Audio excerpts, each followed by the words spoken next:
Halo, selamat datang kembali di kelas pendalaman materi. Di kelas ini kalian akan mendapatkan yang lebih dalam lagi, lebih menantang lagi, lebih kaya lagi dibanding yang pembahasan yang biasa. Dan kali ini kita akan bahas mengenai penerapan hukum Snellius. Ada pemantulan dan ada pembiasan.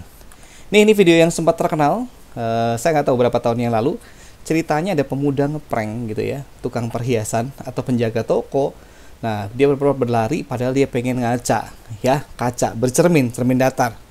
Nah, di sini juga ada seekor kucing yang tertarik dengan bayangannya, ya. Karena kan memang sih di cermin datar itu kan jarak bayangan, ukuran bayangan itu mirip dengan benda aslinya. Yuk kita lebih lanjut bahas mengenai percobaannya Wilbrod Snellius, ya. Dia memakai sumber cahaya, ya. Gitu. Kalau ini kayak semacam laser gitu ya. Ditembakkan begitu, terus di sini ada kayak cakram, terus ini adalah cermin datarnya ya, garis normalnya ya, garis yang tegak lurus dengan bidang cermin. Nah, sudut datang yang ini sudut pantulnya. Jadi ini adalah sudut datang atau incident angle, ini adalah sudut pantul atau reflection angle gitu ya. Dan ternyata walaupun diputer-puter, jatuhnya sudut datang dan sudut bias besarnya sama persis. Nah, kita mau ingat lagi hukum Snellius tentang pemantulan adalah sinar datang, garis normal, dan sinar pantul terletak pada satu bidang datar gitu ya. Kayak di bidang yang sama gitu. Sudut datang sama dengan sudut pantul ya. Ini sudut datang, ini sudut pantul. Kemudian sinar yang tegak lurus cermin akan dipantulkan kembali. Jadi maksudnya kalau sinar datangnya dari atas ini, dia balik melalui jalur yang sama. Nah, ini tampilannya seperti ini ya, sama aja dengan yang kiri ya. Ini yang di sebelah sini sudut datang, yang sebelahnya sudut pantul. Lanjut. Nah, berdasarkan situ kita akan berlatih ya, bagaimana mencari sudut atau hasil pemantulan dari dua cermin yang dibentuk atau diapitkan begitu membentuk sebuah sudut. Jadi ini cermin yang bisa buat ngaca di sini ya. Ini sama di sini. Ini cermin A, ini cermin B. Berapa sudut pantul pada cermin A? Kasih soalnya dulu tapi ya. Oke, dikasih soal kayak gini, ada sudutnya. Sudut kebetulan di sini diberikan langsung sudut datang ya. Nah, kadang-kadang di soal di sini ya. Tapi ini kebetulan langsung sudut datang. Jadi sudah dikasih garis normalnya terlebih dahulu. Oke, nggak masalah. Kalau di sini 55 derajat, ingat sudut datang sama dengan sudut pantul. Kita pantulkan, ini pasti 55 juga kan. Nah, untuk mencari sudut yang di sini kita butuh melihat segitiga yang ada di sini. Oke, sebelah sini dulu bisa dicari ya. Dari mana? Ini kan sudut siku-siku nih. Nih, dong. Ini sudut siku-siku. Sudut siku-siku kan 90 derajat. Udah ada 55, berarti kurang berapa? 90 kurangi 55, yaitu 35 derajat yang di sini. Nah, kemudian segitiga yang tadi saya bilang, segitiga itu kan total 180 derajat tuh. Sudah ada 103, sudah ada 35. Saya gabung berapa ini? 138 ya. Nah, berarti sudut yang satu lagi berapa? Ya tinggal 35 tambah 103 tambah berapa supaya jadi 180? Tentu saja sama aja dengan 180 dikurangi 138 kan, dan ketemunya adalah 42. Terus gimana? Karena yang ditanya kan berapa sudut pantul pada cermin A, cermin yang di sini. Kita bikin aja garis normal dulu. Terus kita pantulkan ya. Oh iya, di sini 48 gara-gara apa? Ini kan 90 ya. 90 udah ada 42, berarti tinggal 48 derajat sebagai sudut datang di cermin A.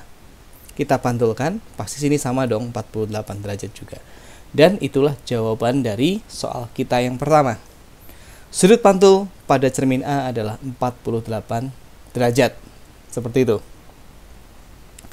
Nah, kita mau latihan lagi nih. Sekarang cerminnya kita buat bentuknya sedikit lain. Tapi masih sama, dua cermin yang digabungkan begitu. Nah, sekarang yang diketahui adalah ini. Nah, kalian harus hati-hati karena ini bukanlah sudut datang. Ya, 53 ini bukan sudut datang. Karena sudut datang itulah harus patokannya adalah ini. Nah, ini loh. Garis normal dulu. Ini loh, sudut datang. Loh, kok sebelah situ? Ya kan ini soalnya sekarang dari atas. Gitu ya. Kita pantulin dulu ke bawah. ini sama, berarti sama-sama 37-nya. Dan ingat, tadi kan kita ada segitiga nih, ada 52, ini cari dulu yang di sini. Pasti sama dengan 53 ini. Ya. Sama lah pasti, ya. Kemudian di sini berapa? Ya tinggal segitiga itu kan totalnya 180. Berarti kan 53 tambah 52. 105. 105 tambah berapa supaya jadi 80? 180. Kan nambahnya 75 kan? Supaya ketiga sudut segitiga ini kalau dijumlahkan harus memenuhi 180 derajat. Kita bikin garis normalnya. Ingat, yang ditanya itu apa ini?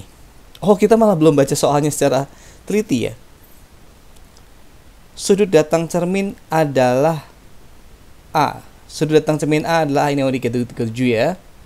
Sudut pantul oleh cermin B adalah beta. Oh, ini beta itu ini. Nih, 15 ini ya. Kok bisa? Ini kan siku-siku. Kan garis normal itu selalu siku-siku terhadap cerminnya. Kalau sini 75 ya di sini 15 biar totalnya ada 90. Nah, ini yang ditanya apa? Sebenarnya yang ditanya adalah alfa. Alfa itu adalah sudut datang pada cermin A, berarti yang ini 37. Dan beta adalah sudut pantul oleh cermin B. Nah, berarti 37 kita tambahkan dengan 15. Jadi ketemunya 52 derajat. Ya, untuk soal berikutnya, dua buah cermin diatur berhadapan dengan membentuk sudut tertentu. Jika sebuah botol diletakkan di depannya, maka akan terlihat dua bayangan seperti yang nampak pada gambar ya. Tentukanlah sudut antara dua cermin, dan kemudian jika sudut antara dua cermin ini dikurangi 30 derajat, berapa banyak bayangan yang terlihat? Oke, kita akan pakai rumus yang ini ya. Jumlah bayangan adalah 360 derajat dibagi sudut. Nah, sudutnya di sini adalah sudut yang dibentuk antara dua cermin. Karena nanti akan ada dua kasus awal dan akhir, maka yang pertama akan saya berikan simbol θ1. Jadi rumusnya 360 derajat dibagi sudut antara dua cermin kurangi 1. Ya, kita masukkan aja. 2 sama dengan 360 derajat dibagi θ1, min satunya dipindah ke sana menjadi 3 ya. Sehingga 3 sama dengan 360 derajat dibagi θ1. Ya, tinggal tukar tempat saja. Θ berarti sama dengan 360 derajat dibagi 3, yaitu 120 derajat. Jadi sekarang kita tahu bahwa sudut yang pertama itu 120 derajat. Nah, sekarang itu akan dikurangi 30 derajat. Berarti menjadi 90 derajat ya. Berarti ini hitungan yang kedua. θ2 120 derajat dikurangi 30 derajat, jadinya 90 derajat. Kita masukin rumus yang sama dengan yang ini, cuma kita ganti θ2 ya. Seperti ini. Berarti 360 derajat kita bagi dengan 90 derajat, hasilnya nanti dikurangi 1. Jadilah 4 kurangi 1. Jadi kalau diperkecil menjadi 90 derajat, bayangan yang muncul semula 2 jadi 3. Oke, soal yang mirip juga dengan tadi ya. Dua buah cermin diatur berhadapan dengan membentuk sudut tertentu. Jika sebuah mainan diletakkan di depannya, maka akan terlihat 6 bayangan seperti pada gambar ya. 1, 2, 3, 4, 5, 6. Kita suruh menentukan hal yang sama, yaitu sudut antara dua cermin yang sekarang dengan, atau yang awal, bukan yang sekarang, yang awal. Jika sudut antara dua cermin ditambah 60/7, 60/7 itu sekitar 8 derajat lebih ya. Berapa banyak bayangan yang terlihat? Oke, kita pakai rumus yang sama dengan θ1 juga seperti ini. N sama dengan 360 derajat dibagi θ1 kurangi 1. Kita masukin 6 sama dengan 360 derajat dibagi θ1 dikurangi 1. Satunya pindah ke sana jadi 7 ya. 7 sama dengan 360 derajat dibagi 7. Nah, biarkan seperti ini aja ya. Kemudian kita mau jawab kalau sudut antara dua cermin ditambah 60 derajat per 7, berapa bayangan yang terlihat? Ya, θ2 berarti kita tambahkan 360 derajat per 7 ditambah 60/7. Berarti ini jadi 420/7. Jadi ada ya nilainya ya. 420 dibagi 7 yaitu 60 derajat. Nah, masukin aja 60 derajat sebagai θ2. N sama dengan 360 derajat dibagi θ2 kurangi 1. Berarti 360 dibagi 60 kurangi 1. Berarti 6 kurangi 1 jumlahnya jadi 5 bayangan. Baik, kita akan masuk ke pembiasan. Nah, saya akan tunjukkan berapa peristiwa pembiasan ya. Seperti ini misalnya, sedotan yang tampak patah seperti yang kalian bisa lihat, atau juga bisa jadi kayak gini. Ini saya juga pernah melakukannya sendiri dan memang betul arahnya bisa jadi berubah seperti ini. Atau kalau coraknya kotak-kotak akan jadi seperti ini. Kalau pakai laser jadinya seperti ini. Nah, kita ngomongin indeks bias ya. Di sini ada data berbagai indeks bias dari medium-medium, mulai dari ruang hampa, udara. Nah, antara ruang hampa dan udara ini bedanya sangat sedikit, sehingga kita anggap aja indeks bias di ruang hampa atau di udara itu kita anggap aja 1. Air 1,3, kaca sekitar 1,5, kemudian intan 2,4, dan seterusnya, bisa dilihat sendiri ya. Setiap medium mempunyai suatu indeks bias tertentu yang merupakan suatu ukuran seberapa besar suatu bahan membiaskan atau membelokkan cahaya. Indeks bias suatu zat adalah perbandingan kelajuan cahaya di udara dengan kelajuan cahaya dalam zat tersebut. Oke. Nah, ini biasanya rumusnya diberikan dengan N sama dengan C per Cm, atau indeks bias sama dengan cepat rambat cahaya di udara dibagi cepat rambat cahaya di medium. Nah, seperti ini gambarnya. Kalau misalnya ada cahaya melewati kaca dan melewati air. Kalau kita lihat di sini ya, misalkan dari udara kan berarti kan paling renggang ya. Dia masuk ke kaca, dia dibiaskan mendekati garis normal, dan begitu dari kaca ke udara kembali, dia dibiaskan menjauhi garis normal. Demikian juga terjadi dengan air. Cuman bedanya apa? Kalau sudut datangnya sama-sama 60, ternyata sudut bias yang di kaca lebih kecil dibanding sudut bias yang di air. Hal ini disebabkan karena perbedaan indeks bias tadi. Semakin besar nilai indeks bias, maka dia lebih mudah mematahkannya, begitu ya. Jadi karena indeks bias gelas atau kaca ini lebih besar, berarti dia lebih mendekati garis normal lagi, ya. Kenapa? Karena cahaya datang dari medium yang renggang, lebih renggang ke lebih rapat. Jadi kalau indeks biasnya memang lebih gede, dia nanti lebih mendekati lagi garis normal. Baik, kita akan lanjutkan di sini. Hukum Snellius tentang pembiasan. Bunyinya sinar datang, garis normal, dan sinar bias terletak dalam satu bidang datar. Nah, di sini tambahannya perbandingan sinus sudut datang dengan sinus sudut bias pada dua medium yang berbeda merupakan bilangan tetap, atau kita kenal lah dengan gini aja. N1 sin I atau sin theta 1 sama dengan N2 sin R atau sin theta 2. I itu dari datang, R itu bias, gitu ya. Gambar nyatanya seperti ini.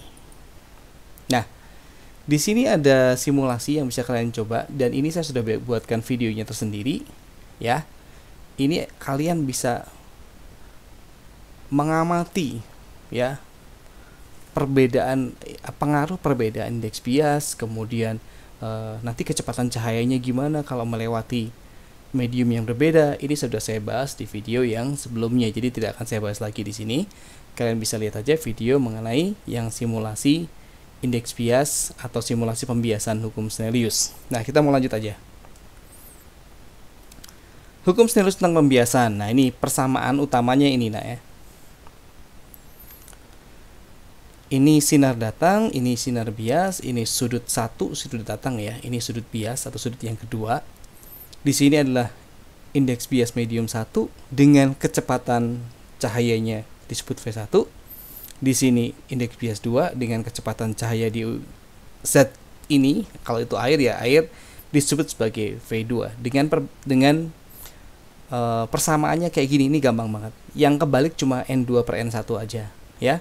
Ingat 1 itu datang ya, dan 2 itu bias. Nah, di sini N2 per N1 sama dengan sin theta 1 per sin theta 2 sama dengan V1 per V2 sama dengan lambda 1 per lambda 2. V ini kecepatan cahaya, yang lambda ini panjang gelombang cahayanya. Jadi ngapalinnya gampang, karena yang kebalik cuman satu, yaitu indeks bias. Yang lain semuanya 1, 1, 1. Jadi mestinya ini tidak menjadi persoalan yang terlalu besar buat kalian. Ketika cahaya melewati dua medium yang berbeda, kecepatan dan panjang gelombangnya akan berubah. Ya, sedangkan frekuensinya tetap. Ini yang perlu diingat-ingat.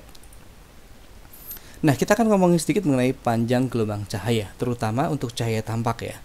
Cahaya tampak tuh ada di sini nih, ya, cahaya putih. Yang paling pendek panjang gelombangnya adalah yang ungu, yang paling panjang gelombangnya adalah yang merah. Meskipun demikian, energinya paling besar malah yang ungu, paling kecil yang merah. Oke, kita lihat di sini sekarang. Sebenarnya ada yang sama. Di sini kita tambahkan frekuensi. Kalau warna ungu itu frekuensinya paling besar ya. Kalau yang merah frekuensinya paling kecil. Seperti yang tadi dibilang, warna merah panjang gelombangnya justru yang paling besar. Warna ungu panjang gelombangnya yang paling kecil. Tapi kalau kita ngomongin energi foton, nanti kan kita bahas sedikit ya, supaya kita bisa ya mempunyai pendalaman materi yang lebih luas gitu. Energi fotonnya itu yang merah paling kecil, yang ungu paling besar. Nah, kita ngomongin sedikit ya tentang energi foton. Foton yang juga disebut kuantum cahaya merupakan paket energi radiasi elektromagnetik. Nah, ini yang meneliti adalah Max Planck ya.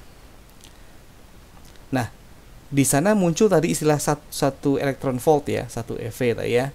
Ini adalah 1,6 kali 10 pangkat min 19 Joule segitu.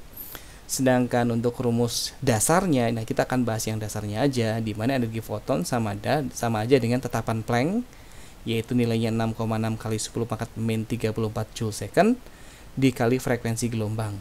Nah, kita sudah pernah belajar juga bahwa frekuensi itu sama dengan cepat rambat cahaya dibagi panjang gelombang cahaya. Sementara cepat rambat cahaya itu di ruang hampa dan di udara adalah 3 kali 10 pangkat 8 meter per second. Kayak gitu ya. Nah, supaya ini lebih paham, kita akan berikan dua contoh yang mendasar. Sebuah paket cahaya memiliki frekuensi 5 kali 10 pangkat 15 Hz. Jika tetapan Planck adalah 6,6 kali 10 pangkat min 34 Joule second, hitung energi fotonnya. Tentu saja ini udah tinggal dimasukkan rumus saja. Ya, karena tujuannya adalah hanya supaya tahu gitu. Seperti ini, E itu H kali F, tetapan Planck dikalikan frekuensinya, satuannya semua juga udah cocok, sudah sesuai, berarti tinggal dimasukkan saja, 6,6 kali 10 pangkat min 34, tinggal dikalikan 5 kali 10 pangkat 15. 6,6 kalikan 5, dan kemudian pangkatnya disatukan, min 34 tambah 15. Jadi 33 kali 10 pangkat min 19. Gini aja boleh, tapi kalau misalkan di soal diminta dalam bentuk baku, biasanya kan sekian koma sekian gitu ya. Berarti tinggal bisa dijadiin kayak gini. 33 itu apa? 3,3 kali 10 kan. 10 boleh dong ditulis 10 pangkat 1. Nah, kalau udah kayak gini tinggal ini satu kan dengan ini kan. 10 pangkat 1 kali 10 pangkat min 19, 10 pangkat min 18 kayak gini. Oke, satu lagi soal mengenai energi foton. Sebuah partikel cahaya memiliki panjang gelombang 6000 Armstrong ya, itu tidak tercetak ya. 6000 Armstrong. Jika tetapan Planck adalah 6,6 kali 10 pangkat min 34, hitung energi fotonnya. Nah, Armstrongnya baru nongol di sini ya. Panjang gelombangnya 6000 Armstrong, di mana Armstrong ini setara dengan 10 pangkat min 10. Ya sama dengan 10 pangkat min 10. Sehingga di sini saya bisa tulis 6000 kali 10 pangkat min 10 itu adalah 6 kali 10 pangkat 3 kali 10 pangkat min 10. Jadi positif 3 dengan min 10. Jadi 6 kali 10 pangkat min 7 meter. Tetapan Planck-nya kayak tadi 6,6 kali 10 pangkat min 34 Joule second. Cepat rambat cahaya di udara harus hafal 3 kali 10 pangkat 8 meter per second. Di sini tinggal masukkan rumus yang tadi, yang kedua ya, di mana E sama dengan H kali C dibagi lambda. Ini juga karena satuannya udah beres semuanya, kita tinggal masukkan aja angkanya kayak gini. Nah, paling ini caranya ini ya, 6-nya dicoret. Jadi 1,1 kali 3. Nah, pangkatnya kita satuin semua. Min 34 tambah 8 tambah 7. Karena ini kan pindah ke atas jadi positif kan. Seperti ini jadinya 3,3 kali 10 pangkat min 19 Joule. Nah, kita nggak akan bahas lebih detail lagi, yang lebih susah lagi dari ini. Cukup hanya untuk mengingat kembali lah gitu. Bahan-bahan yang seperti ini. Oke, kita akan kembali ke hukum Snellius lagi. Tadi kita sudah ngomong yang ini. Kita sudah ngomongin juga frekuensi cahaya, panjang gelombang cahaya. Nah, sekarang kita akan mengingat sudut istimewa trigonometri. Kalau misalnya kalian lupa. Nah, paling yang akan kita pakai di sini adalah yang sin aja, ya. Untuk kali ini yang sin aja. Kalau misalkan kalian belajar yang gaya, resultan gaya, mungkin sin sama cosnya ya, atau bahkan tangannya. Tapi di sini cukup sinnya aja, dan biasanya yang keluar sudut-sudutnya yang kayak gini yang istimewa. Kalau enggak yang 37 itu ya. Di sini yang paling sini ya. Silahkan dilihat datanya, nanti tinggal balik lagi ke sini ya kalau misalkan belum apa. Nah, kita mau langsung aja ke soal-soal pembiasan. Oke, soal yang pertama, cahaya merambat dari udara ke air. Jika cepat rambat cahaya di udara adalah 3 kali 10⁴ meter per second, indeks bias airnya 4/3, tentukanlah cepat rambat cahaya di air. Nah, ini sebenarnya memang kalau di buku-buku, apalagi di buku SMP gitu, cepat rambat cahaya di air tinggal cepat rambat cahaya di udara dibagi dengan indeks biasnya. Cuman kali ini saya pengen pakai yang persamaan tadi. Kenapa? Nanti kalau soalnya diubah menjadi yang lebih kompleks, biar biasa. Nah, saya akan pakai ini N2 per N1 sama dengan V1 per V2. Di mana N2 ini berarti air ya, N1-nya udara. Kan datang dari udara ke air, berarti udara dulu kan. Nah, V1 itu cepat rambat cahaya di udara, V2 cepat rambat cahaya di air. Seperti yang saya tuliskan di sebelah sini. Kita masukkan angkanya. Indeks bias yang air 4/3, 4/3 bagi 1 nggak usah ditulis ya, langsung 4/3 aja. Indeks bias cahayanya, cepat rambat cahaya di udaranya 3 kali 10⁴, kita mau nyari CA. CA sama dengan, ini tinggal pindah ke sini, 3-nya di atas, 4-nya di bawah. Kayak gini kan ya. Berarti ini berapa ini? 3 kali 3, 9, 9 bagi 4, 2,25 kali 10⁸ meter per second. Atau kalian pakai cara yang tadi saya sebutkan di awal, cepat rambat cahaya di air berarti apa? Cepat rambat cahaya di udara dibagi dengan medium yang dimasukinya. Itu juga bisa, masalah. Nah, sekarang seseorang menyinari sebuah kaca tebal dengan sudut 30 derajat. Udah muncul sudut nih terhadap garis normal. Itu berarti sudut datang. Jika cepat rambat cahaya di dalam kaca adalah 2 kali 10⁸ meter per second, tentukan indeks bias kaca dan sudut biasnya. Di sini diberikan data bahwa sin minus 1 dari 0,33 adalah 19,27 dan sin minus 1 dari 0,66 adalah 41,3 derajat ya. Misalkan nanti ketemu kita salah satunya. Oke, kita pakai rumus yang tadi, di mana kita mau nyari indeks bias. Indeks bias kayak tadi aja ya, N2 per N1 sama dengan V1 per V2. Atau pakai yang tadi ya, apa tadi? N sama dengan cepat rambat cahaya di udara dibagi cepat rambat cahaya di medium. Tapi kembali lagi, saya mau pakai rumus yang ini aja. Yuk kita masukkan angkanya ya. N2 yang kita cari, N1-nya udara berarti 1, V1-nya adalah cepat rambat cahaya di udara berarti 3 kali 10⁸, dan yang di bawahnya adalah V2 adalah cepat rambat cahaya yang ada di kaca itu ya. Ingat pokoknya indeks bias sama kecepatannya itu berbanding terbalik ya, jangan lupa. Nah, ini tinggal udah ketemu kan, 3 bagi 2 aja berarti sama dengan 1,5. Berarti indeks bias kaca yang di sini adalah 1,5 ya. Jangan serta-merta dihafalkan saja kaca 1,5 karena tergantung jenisnya juga. Kita lanjut soal yang sama masihan. Nah, sekarang kita mau cek sudut biasnya. Nah, di sini kita pakai persamaan N1 kali sin theta 1 sama dengan N2 kali sin theta 2. Tadi N2-nya kita udah dapat ya, 1,5 ya. N1-nya 1, sin datangnya sin 30, tadi sudut istimewa sin 30 adalah setengah ya. Berarti setengah 1,5-nya di bawah kan ya. Ya berarti kan 1 dibagi 1,5 kali setengah kayak gini. Berarti sama aja dengan 1 kali 1 1/3 ya. Sepertiga. Nah, sepertiga itu kan biasanya dibulatkan menjadi 0,33 ya. Nah, theta 2-nya berapa? Ya berarti kalau ini kita anggap sebagai 0,33, berarti tinggal sin minus 1 dari 0,33, yaitu adalah 19,27 derajat. Itu adalah sudut biasnya. Kita lanjutkan. Dalam sebuah eksperimen untuk menentukan kecepatan cahaya di dalam air, seorang siswa melewatkan seberkas cahaya ke dalam air dengan sudut datang 30 derajat, mirip soal sebelumnya ya.